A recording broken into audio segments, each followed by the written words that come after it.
दोस्तों, कुंभ मेले की शुरुआत होते ही लोगों में इसका उत्साह बढ़ता जा रहा है। कुंभ मेले में सबसे अनोखा होता है नागा साधुओं के दर्शन। लेकिन क्या आप महिला नागा साधु के बारे में जानते हैं? अगर नहीं तो चलिए जानते हैं कि महिला नागा साधु कैसे बनती है, इसके जीवन का रहस्य क्या है। महाकुंभ मेला विश्व का सबसे बड़ा धार्मिक आयोजन माना जाता है, जो हर 12 वर्ष में एक बार लगता है। 2025 का महाकुंभ उत्तर प्रदेश के प्रयागराज में लगने जा रहा है, जिसकी शुरुआत 13 जनवरी से हो रही है। इस उत्सव में शामिल होने के लिए दुनिया भर से कई साधु संत पहुंचते हैं, लेकिन हर बार कुंभ में आने वाले नागा साधु चर्चा का विषय बने रहते हैं। हर कोई इनके बारे में जानने का इच्छुक रहता है। आपने पुरुष नागा साधुओं के बारे में तो खूब सुना होगा, लेकिन महिला नागा साधु के बारे में कम ही सुनने को मिलता है। यहाँ हम आपको बताएंगे महिला नागा साधु कौन होती है, कहाँ रहती है और कैसे जीवन व्यतीत करती है। तो चलिए शुरुआत करते हैं, महिला नागा साधु कैसे बनती है। महिला नागा साधु का जीवन पूरी तरह से ईश्वर को समर्पित होता है। इन्हें लोग माता कहकर संबोधित करते हैं। माई बाड़ा अखाड़ा में महिलाएं नागा साधु होती है। महिला नागा साधु बिना सिला हुआ कपड़ा पहनती है, जिसे गंती कहा जाता है।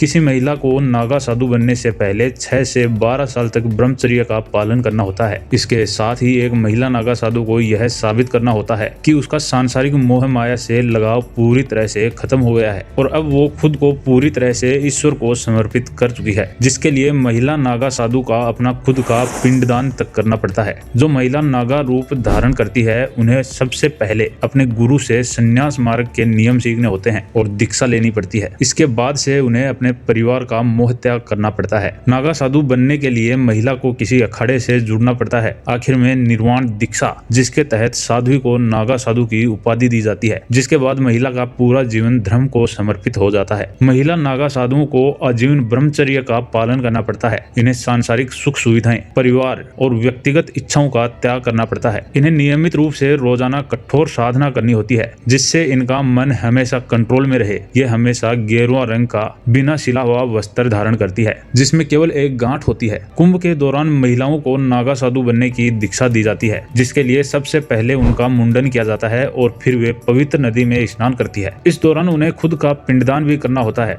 जिसका अर्थ ये है कि उनका अपने परिवार और समाज में रिश्ता हमेशा के लिए खत्म हो जाता है। अब ये तो आपने जान लिया कि महिला नागा साधु कैसे बनती है, लेकिन अब हम जानने वाले हैं कि आखिर कुंभ मेले के बाद ये नागा साधु कहाँ चले जाते हैं, कहीं नजर क्यों नहीं आते। इस बार 13 जनवरी से प्रयागराज में कुंभ मेला स्टार्ट हो चुका है और इस कुंभ मेले के दौरान नागा साधु आकर्षण का केंद्र बने हुए हैं। यहाँ बड़ी संख्या में नागा साधु नजर आते हैं, लेकिन मेले के बाद ये साधु कहीं नजर नहीं आते। फिर ये कहाँ गायब हो जाते हैं। लाखों नागा साधु बिना किसी गाड़ी का इस्तेमाल किए और लोगों की नजरों में आए बिना कुंभ पहुँचते हैं। ऐसा में माना जाता है कि यह हिमालय में रहते हैं और सिर्फ कुंभ मेले में ही आम लोगों के बीच दिखाई देते हैं। कुंभ में 2 सबसे बड़े नागा अखाड़े वाराणसी में महापरिनिर्वाण अखाड़ा और पंचदशनाम जूना अखाड़ा है। ज्यादातर नागा साधु भी यहीं से आते हैं। नागा साधु अक्सर त्रिशूल लेकर चलते हैं और अपने शरीर को भस्म से ढकते हैं। वह रुद्राक्ष की माला और जानवरों की खाल के कपड़े पहनते हैं। कुंभ मेले में सबसे पहले उन्हें स्नान करने का अधिकार होता है,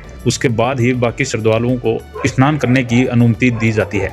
लेकिन मेले के बाद सभी अपनी अपनी रहस्यमयी दुनिया में लौट जाते हैं। कुंभ मेले के दौरान नागा साधु अपने अखाड़ों का प्रतिनिधित्व करते हैं। कुंभ के बाद वह अपने अपने अखाड़ों में लौट जाते हैं। अखाड़े भारत के अलग अलग हिस्सों में स्थित है और ये साधु वहाँ ध्यान, साधना और धार्मिक शिक्षा देते हैं। नागा साधु अपनी तपस्वी जीवन शैली के लिए जाने जाते हैं। कुंभ के बाद कई नागा साधु ध्यान और तपस्या के लिए हिमालय, जंगलों और बाकी शांत और एकांत स्थानों पर चले जाते हैं। वे कठोर तपस्या और ध्यान में समय बिताते हैं, जो उनके आत्मा के विकास और आध्यात्मिक अभ्यास के लिए काफी अहम माना जाता है। वह सार्वजनिक तौर पर तभी सबके सामने आते हैं जब कुंभ मेला या अन्य धार्मिक आयोजन होते हैं। कुछ नागा साधु काशी, जिसको अपन वाराणसी भी बोलते हैं, हरिद्वार, ऋषिकेश, उज्जैन या प्रयागराज जैसे प्रसिद्ध तीर्थ स्थलों पर रहते हैं। ये स्थान उनके लिए धार्मिक और सामाजिक गतिविधियों के केंद्र हैं। नागा साधु बनने या नए नागा साधुओं को दीक्षा देने का काम प्रयाग, नासी, हरिद्वार और उज्जैन के कुंभ में ही होता है, लेकिन इन्हें अलग अलग नागा कहा जाता है। जैसे प्रयाग में दीक्षा लेने वाले नागा साधु को